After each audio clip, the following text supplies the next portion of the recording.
तोते के शाप के कारण माता सीता को सहना पड़ा था ये दुख। कथा के अनुसार माता सीता बाल्यावस्था में अपनी सहेलियों के साथ बगीचे में खेल रही थी। वहीं बगीचे में एक तोता का जोड़ा पेड़ पर बैठा था। तोता का जोड़ा भगवान राम और माता सीता के बारे में बातें कह रहा था। उनकी बातों को सुनकर माता का ध्यान उन पर गया। मादा तोता बोल रही थी कि अयोध्या के राजकुमार राम काफ़ी प्रतापी राजा होंगे। उनसे माता सीता का विवाह होगा।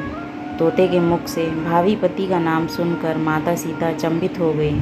उन्हें अपने बारे में और जानने की इच्छा जागृत हुई। इसलिए उन्होंने अपनी सखियों से कहकर दोनों पक्षियों को पकड़ लिया और फिर उन दोनों को पुचकार कर कहा कि भविष्य के बारे में इतना ज्ञान कहाँ से प्राप्त हुआ।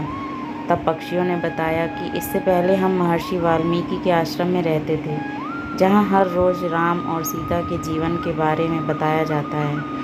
इसलिए उनको दोनों के बारे में हर चीज़ कंठस्थ याद हो गई। सीता जी ने पक्षियों से कहा कि जिस जनक पुत्री सीता की तुम लोग बात कर रहे हो वह मैं ही हूँ। मुझे मेरे और राम के बारे में और भी बातें जाननी हैं। तब नर तोता ने कहा कि हे सीता, आपका विवाह अयोध्या के राजा दशरथ के ज्येष्ठ पुत्र राम के साथ आपका विवाह होगा और आपकी जोड़ी तीनों लोकों में सबसे अद्भुत होगी। सीता जी सवाल पूछती हैं और दोनों तोता जवाब देते रहे। ऐसे में सीता जी प्रसन्न हो गई और कहा कि अब ये हमारे साथ ही यहाँ पर रहेंगे।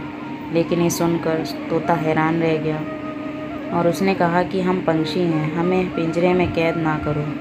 तोते ने इसके लिए बहुत याचना की। तब सीता जी ने नर तोते को छोड़ दिया, लेकिन मादा तोता को नहीं छोड़ा और कहा कि यह मेरे साथ रहेगी। नर तोते ने कहा कि मेरी पत्नी गर्भवती है, इसीलिए ऐसे समय पर उसको जाने दें। हम दोनों एक दूसरे का वियोग सहन नहीं कर सकते, इसलिए आप मेरी पत्नी को जाने दें। लेकिन सीता जी ने उनकी एक ना सुनी। इस पर मादा तोता को बहुत गुस्सा आया और श्राप दिया कि जिस तरह तुमने गर्भावस्था में मेरे पति से मुझको अलग कर दिया है, वैसे ही गर्भावस्था के दौरान तुमको भी पति वियोग सहना पड़ेगा। इतना कहते ही मादा तोता ने अपने प्राण त्याग दिए।